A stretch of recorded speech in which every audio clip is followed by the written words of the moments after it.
Welcome to HRN, Hands Racing Network. I am down here in New Philadelphia, Ohio, with the man, Jonathan Reitter. Jonathan, what's up, buddy? Not much. Not much? How's the winter been going? You got a lot to talk about here. It's busy, dude. They're real busy. So we moved out here in December and just been working hard on really the move. The car has not changed much, as you see, and really the car's taking second priority right now. So trying to get a house together and get a yard together and just doing all those things, and the car's coming along slow, but. Well, the good thing is the car don't need, as you guys can see a little bit, the car don't need much work. I mean, it looks like you're going to run pretty much the same thing you ran last year. Yeah, honestly, we kept it pretty clean last year. We only ran 8 races, so and we really didn't get into too many tangles. I think I've got a right front fender I've got to replace, and I really don't even have to do that, but I will. And we got a new motor. Nice. So we picked up a built motor this year off George Riddle, and we've been working on that, running oil lines and all that fun stuff. Oh yeah. All right, so if you want to tell the folks, what did you do here? You moved from West Virginia to New Philly. Any particular reason of why you made this transaction or transition? I mean, exactly. Yeah, exactly. Really, there was nothing keeping us in Weirton anymore, and we know a lot of people out here and made a lot of friends over the last 15 years. I've been racing Midvale since 2008 now, 2008. So 15, what is that, 17 years? Somewhere around there, yeah. So 18 years. This will be our 18th season. Good for you. And 17th season. I don't know. 17, Don't hold me to it. 17 I'm not a math major. But yeah, so my parents moved to Tennessee. There was nothing keeping us in Weirton anymore, and we like New Philadelphia. It was cleaner than where I come from. Weirton, West Virginia is an old steel mill town. Not sure if you knew that or not, but so 120, 140 years of steel making creates quite a dirty atmosphere, dirty environment, and we liked it out here, Tappan Lake, Atwood Lake. Yeah. You know, we're boaters. Yeah, absolutely. So between the racetrack and the lakes, it was a good area. You'll be plenty busy this summer. Yeah. You'll definitely be plenty busy, and I'll tell you what, folks, if you can't find them at the racetrack, you know where to go look. So I'd start at Tappan Lake. All right, so let's get into last year's season. How did it go for you? Good. Like I said, I don't remember 7 or 8 races, and shoot, man, we must have ran top 3 every night, just about. Fast qualifier. I don't know, 5 out of 8 nights or something like that. Probably should. We won 1 race. Should have won a couple more, I think. But me being a one-man band more or less and only working on it during the week, didn't really want to take too many chances on tearing it up and doing unnecessary stuff. We gave one away to Bob Schneider on the last lap one night. I was passing him on the outside going into 3, and I got a little excited, overdrove turn 3, and we had a 2-wide battle to the checkered, but Bob just wanted it more than I did, I think. So. Absolutely. I'll tell you what, you and Tommy got this car dialed in pretty good from last season. I'm excited to see what you have coming for the upcoming season. Yeah, we're going to do another partial schedule at Midvale, and honestly, part of me wants to go try Barberton again, just for one night. Just to try it and see, and I'd love to go race Lorraine at the Cavalcade, but usually by the end of the year, I'm just happy to be in one piece. I gotcha. So, but yeah, we're going to run a limited schedule again, and with all the moving and house stuff and everything. We also have a wedding coming up in October. Nice. So we have a full schedule, and but yeah, you mentioned Tommy. Tommy has helped tremendously with my racing program, really since 2020, when we picked up a Port City chassis off Bubba and Brian Smith, Randy Smith, and since then Tommy has been helping us a lot. But I would be remiss if I didn't mention Brandon Short and Brian Short, who we purchased this car off of, and Emerson Huffman, who has helped out, anytime I asked. And, Good. So you're only as good as the people you surround yourself with. Absolutely. And we've got good people, good sources, good information, and a lot of smart people. Yeah. All right, well, let's get into my questions here. When did you start racing and what did you run? 2005, Okay. in April, I started racing go-karts. Little flathead, Briggs and Stratton Okay. offset chassis, and we raced on a dirt track called Good Hope Speedway, and it was in New Springfield, Ohio, up by Rogers Flea Market up that way. Okay. And we did that for 3 years. So Nice. that was really the beginning. Nice. All right, question number 2. How many career wins do you have, and have you ever won any championships, and how many? We won a karting championship. We won 2 karting championships. 08, we moved to the Legends cars and won, it was the Northern Ohio Legends car series back then.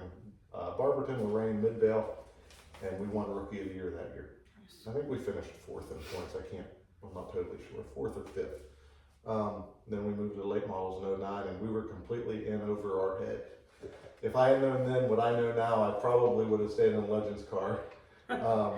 But racing is, when you get hooked, you get hooked. Yeah. You know, it's like a drug. So, no championships in the late models yet. Okay. And I don't know if there will be, because I'm not really into running for championships too much here anymore. We did for a few years there with Gene Molnar, and we worked hard and we busted our rear ends, and we just came up short. So we finished 2nd in points 2 years in a row, one to Schneider, one to Bob Page the following year. And, I think heartbreak, you could say. Yeah, So definitely. if I just keep it to a limited schedule, I don't have to worry about that. Right, So. right. Well, there you go. You answered a little bit of my questions on this next question. My next one is going to be, where do you plan on racing at? Yeah, Midvale. We'll do Midvale. Like I said, Barberton maybe, but I would really like to go to Lorraine. We went once to Lorraine with Gene with the Port City chassis, and we were relatively quick. And but I'd really like to go back there with this car and see if we can't steal one. Absolutely. I love Lorraine. There's something about Lorraine that I love. Yeah. I got to run my compact on there for probably about 6 laps until she grenaded. But I loved every minute of it. You should have seen me. I had the biggest smile on my face. You're constantly turning. I think it's on the front stretch. You get like a split second where you actually, your head can sit straight up and you're okay. Yeah. And, We ran Legends cars at Lorraine. Okay. And the way those cars are, they're loose anyways. And Lorraine, it seems like, of course, you're always turning, so you're always just a touch free. Right. And I like that feeling. The only thing holding me back from Lorraine is I just hate to leave a race car on an open trailer all night long at a cavalcade. So, Yeah. You know. It's hard. We gotta find somebody to hook you up with a box trailer for a weekend so you can go up there and play around. Well, my buddy Cody Stalls offered me one. Well, there you go. To borrow. So I don't know. We'll see, Cody, if you're listening. I'm gonna hold you to it. I'll remember this too. I'll have to show the video if there's an argument that ever comes out. Yeah, You never yeah, said none. yeah. Hands has got proof. All right. How did you get the nickname the Mountain State Missile? I started it as kind of a joke, and it was a thing that Bubba Smith and I ran it past him. I said, man, it'd be cool to have this decal on the side of the car, or on the side of my helmet.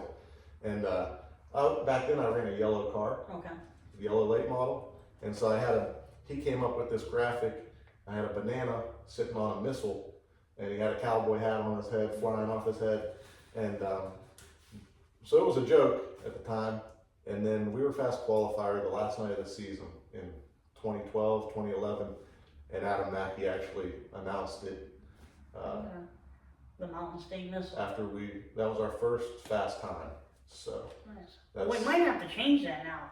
Might have to be the Ohio State Missile. yeah, Now. it doesn't have the same ring to it. It don't, but- no. You know, we'll keep calling it the Mountain State if that's what you want. But, Yeah, you know, so I listed my name with Midvale, still from Weirton, West Virginia. Oh, nice. Okay. So- That's okay. But it's my hometown. Right. So, I get it. It's But home. I'm from New Philly now, but I don't know. Might stick with Weirton, West Virginia for a little while. I don't know. You don't want to let everybody know. It's bad enough you let me in the garage. You don't want to let everybody I know, now the Little Hands knows where I live. You You're might allowed- be in trouble. Yeah, you're allowed to show up at all hours of the night.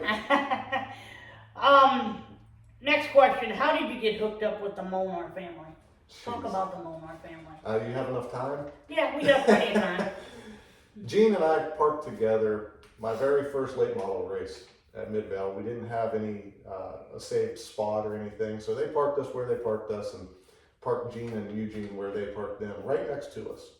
And I looked at my dad and I said, "Holy shit, am I allowed to cuss?" No, No okay. cussing. No cussing. Oh man, you came That's to the okay. wrong place. That's all right. But those two guys, they were 350 pounds. They got out of that truck, and I told Dad, I said, "Jeez, they parked us next to the biggest hillbillies they could find, didn't they?" But Eugene and Gene became good friends over the years, and just borrowing different stuff off each other. And those guys were really, really good guys. They didn't have a ton. They didn't have really anything, but they had a race car and they had a passion and a desire to go racing. And you know as well as anybody else, that's all you need. Yeah. And you know, so that's how I got tied up with those guys. And we Eugene became ill somewhere around 2018, and Gene and I talked a few times and decided, he said he wanted to go racing, but he couldn't. His driver was sick. Yeah. And so in 2019, we ran a few races with his old Dillon car, and it just blossomed from there. Good family, very good family. Yeah. You know, they're the type of people, they'll take their shirts off their back Yeah. for you, and they'll give you anything. They give you the shirt off their back for sure. Now, whether you want to see them shirtless or not is one thing. But Yeah. of course, they've both passed now, and man, the memories are good. Do I have a lot of stories I could tell if I had enough time? Yeah. Because driving for those guys is makes for one heck of a career. So. Yeah, they're, like you said, they're really good people, and you know, I'm glad you built that relationship with them, because I feel that you were doing good, but I feel your career took off when you joined with them. Even though that you struggled, you made a good name for yourself racing for them people. Yeah, we struggled. Whenever I was driving for myself, we quit. 2017 was our last season. Dad and I sold the car, and I wanted to move on to some other things, purchasing a house and doing adult things, you could say. And but then Gene and I got together, and yeah, it really took off. He bought that Port City off Randy Smith, and with that we had a little bit of help from Tommy McAdams, set up help and information, and Bubba Smith. And man, that car was quick. And Yeah. Gene went from never winning a race to, I think we won one year, another one another year, and then we took off in 2022, and we won 5. And I take solace in knowing Gene died that July a happy man. He was leading points, and he had at that time 4 wins under his belt by the middle of July, and I couldn't have been happier, couldn't have been more proud of those guys and the commitment that they made over those few years that we were together. So. Yeah, absolutely, I agree with you. Well, this next question, we've kind of talked about this already, but I'm just going to read it off and let him explain. Recently you moved up here from West Virginia. What made you and your family come here? Just opportunity. Sarah has more opportunities. She's a nurse. She works in the NICU, and so specifically with newborn babies. So she had more opportunity here. I personally had more opportunity here. There's more manufacturing here, more stuff that kind of fits in my wheelhouse of what I think I'm good at. So that's, naturally, and like I said earlier, the boating, the lakes, the racing, the friends. Everything's here. Yeah, my brother, Bubba Smith, is 20 minutes up the road now instead of an hour and a half. Yeah. So it's cool. It's cool to be in the middle of everything. Well, it's definitely nice to have you here. All right, next question. Who would you like to thank sponsor-wise and crew member-wise?